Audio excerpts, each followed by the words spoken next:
अगर भगवान तुमसे इंतजार करवा रहे हैं तो तैयार रहना। वो उनसे कहीं ज़्यादा देने वाले हैं जितना तुमने मांगा है। जिस तरह लोग मुर्दे इंसान को कंधा देना पुण्य समझते हैं, काश इस तरह जिंदा इंसान को सहारा देना पुण्य समझने लगे तो जिंदगी आसान हो जाएगी। मत सोच इतना जिंदगी के बारे में। जिसने जिंदगी दी है उसने भी तो कुछ सोचा होगा। बेवजह ही नहीं होती लोगों से मुलाकात, किसी से सबक मिलता है तो किसी से ज्ञान। श्री कृष्ण कहते हैं, किसी को दुख देकर मुझसे अपने सुख की इच्छा मत करना। अगर तुम किसी को एक पल का भी सुख देते हो तो अपने दुख की चिंता कभी मत करना। जब दर्द और कड़वी बोली दोनों सहन होने लगे तो समझ लेना जीना आ गया है। कौन क्या कर रहा है, कैसे कर रहा है, क्यों कर रहा है, इन सब से आप जितना दूर रहेंगे उतना ही खुश रहेंगे। हंसते रहो तो दुनिया साथ है, वरना आंसुओं को तो आंखों में भी जगह नहीं मिलती। जीवन में जो होता है वह किसी वजह से होता है। या तो वह आपको कुछ बनाकर जाता है या फिर कुछ सिखाकर। कटना, पिसना और अंतिम समय तक निचोड़े जाना गन्ने से बेहतर कौन जानता है कि मीठा होने का नुकसान कितना होता है। जब कोई दिल दुखाए तो सबसे बेहतर है कि हम चुप हो जाएं, क्योंकि जिन्हें हम जवाब नहीं देते उन्हें फिर वक्त जवाब देता है। अंधे बहरे गूंगे बनकर अपने लक्ष्य पर ध्यान देते रहो। यहाँ इतने खाली लोग हैं कि ना खुद कुछ करेंगे और ना करने वालों को कुछ करने देंगे और उनका मनोबल भी तोड़ देंगे। लोग जरा सी बात पर आपको छोड़ देते हैं और भगवान जरा सी प्रार्थना से आपको थाम लेते हैं। कर्मों से डरिए, ईश्वर से नहीं। ईश्वर तो माफ कर देता है मगर कर्म नहीं। यह अटल सत्य है कि जैसे बछड़ा 100 गायों में अपनी माँ को ढूंढ लेता है, उसी प्रकार कर्म अपने कर्ता को आज नहीं तो कल ढूंढ ही लेता है। नीयत साफ और मकसद सही हो तो यकीनन किसी न किसी रूप में ईश्वर भी आपकी मदद करते हैं। जिंदगी में जितना शांत रहोगे अपने आप को उतना ही मजबूत पाओगे, क्योंकि लोहा ठंडा होने पर मजबूत होता है। गरीब रहोगे कोई ध्यान नहीं देता। मेहनत करोगे तो सब हंसेंगे, लेकिन जब कामयाब हो जाओगे तो सब जलेंगे। जिंदगी वो हिसाब है जिसे पीछे जाकर सही नहीं किया जा सकता। इसलिए आज में सुधार करें और पुरानी बातों को अनुभव की तरह इस्तेमाल करें। जिस जिंदगी में उत्साह, लक्ष्य और अनुशासन ना हो उसे जिंदगी जीना नहीं, जिंदगी काटना कहते हैं। कभी कभी आप बिना कुछ गलत किए भी बुरे बन जाते हैं, क्योंकि जैसा लोग चाहते थे आप वैसा नहीं करते। जिस मनुष्य के हृदय में सच्ची मानवता हो उसकी सोच हमेशा यही होगी कि मुझे मिला हुआ दुख किसी को ना मिले और मुझे मिला हुआ सुख सबको मिले।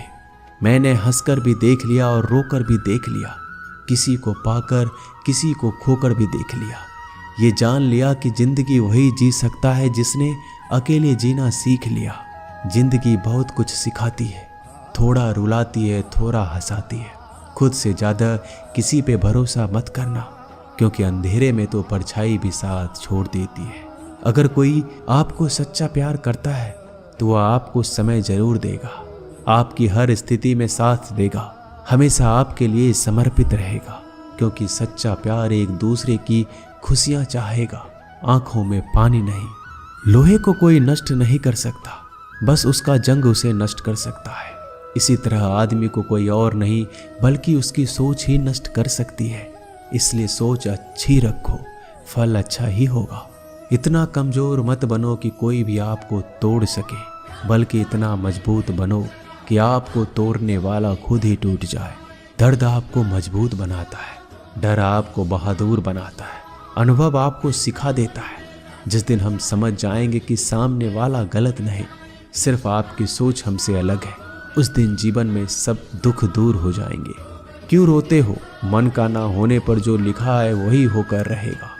एक रास्ता बंद करने से पहले भगवान 10 रास्ते खोल देते हैं। गर्मी के मौसम में पत्ते सूखने के बाद भी पंछी घोंसला नहीं छोड़ते, क्योंकि वो जानते हैं फिर से बरसात आएगी और पेड़ पर नए पत्ते आएंगे। जो हुआ उसे भूलकर नई शुरुआत करो और याद रखो, जिसका कोई नहीं होता उसका भगवान होता है। मतलब से जुड़े रिश्ते मतलब तक साथ देते हैं, लेकिन दिल से जुड़े रिश्ते आखिरी सांस तक निभाते हैं। अच्छा काम करते रहो, चाहे कोई सम्मान करे या ना करे, क्योंकि सूर्योदय तब भी होता है जब करोड़ों लोग सोए रहते हैं। दुनिया में हर एक काम आसान है, केवल अंदर से आवाज आनी चाहिए। हमेशा मेहनत और उस परमात्मा पर विश्वास रखना इस सफलता का सूत्र है। जीवन में सबसे बड़ी गलती वो है जिस गलती से हम कुछ सीख नहीं पाते। जो व्यक्ति अपने मन को काबू में कर सकता है वह जिंदगी में कुछ भी कर सकता है।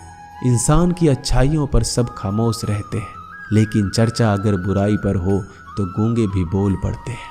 श्री कृष्ण कहते हैं, तुम्हारे बीते हुए कल को तो मैं ठीक नहीं कर सकता, क्योंकि तुम वर्तमान में अगर अच्छा कर्म करोगे तो मैं तुम्हारा आने वाला कल जरूर उजागर करूंगा। झूठी बातों पर लोग आपकी वाहवाही करेंगे, वही लोग आपको तबाह करेंगे। बुरे से बुरा क्या ही होगा, हम तो हमेशा ही सोच लेते हैं, मगर अच्छे से अच्छा क्या होगा हम ये कभी नहीं सोचते। जो ईश्वर रात को पेड़ पर बैठे पक्षियों को कभी गिरने नहीं देता, तो सोचो वह तुम्हें अकेला और बेसहारा कैसे छोड़ सकता है।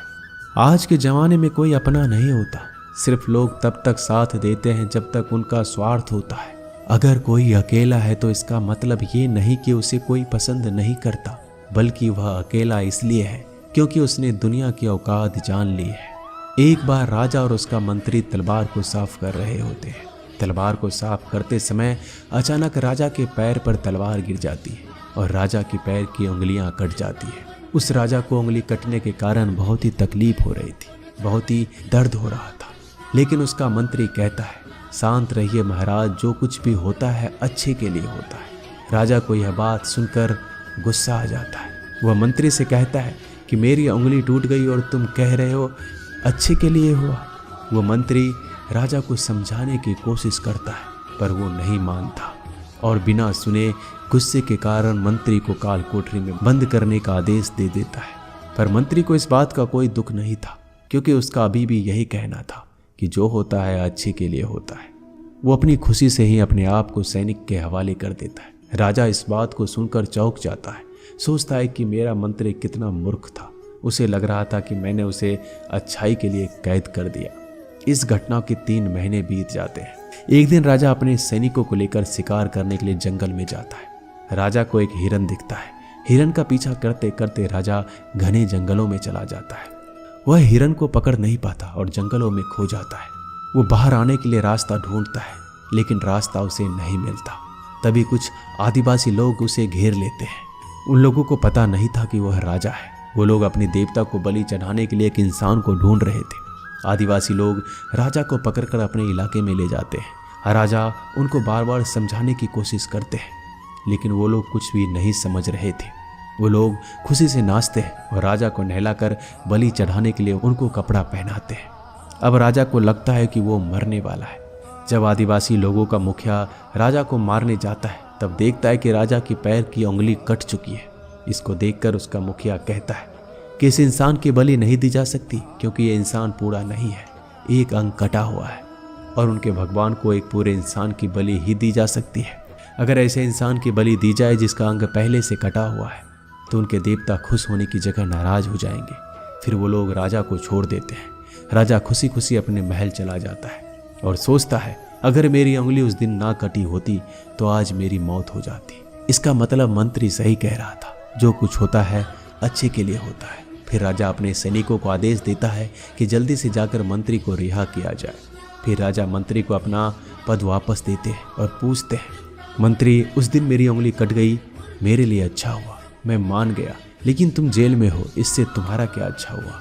मंत्री खुशी खुशी राजा से कहता है, महाराज आप शिकार के लिए जाते तो आपके साथ मुझे भी आना पड़ता, और अगर मैं आपके साथ जाता तो वो लोग मुझे मार देते। मंत्री की बात सुनकर राजा को समझ आता है कि जो भी हमारे जीवन में होता है वो अच्छे के लिए होता है। अगर हम अपने जीवन में देखें तो हमारे जीवन में भी कुछ मुश्किलें आती हैं, हम उनका सामना नहीं करते, हम उनको ही दोष देते हैं। ये मुश्किलें हमें आगे बढ़ाने और मजबूत कराने के लिए ही आती हैं। हमें हर मुश्किलों को सकारात्मक तरीके से देखना चाहिए, क्योंकि हर चीज़ कुछ ना कुछ सिखाकर ही जाती है। हर व्यक्ति के जीवन में सुख और दुख का आना जाना बना रहता है। दोस्तों, आशा करते हैं कि ये वीडियो आपको पसंद आई होगी। मिलते हैं जल्दी नए ज्ञानवर्धक वीडियो के साथ। धन्यवाद।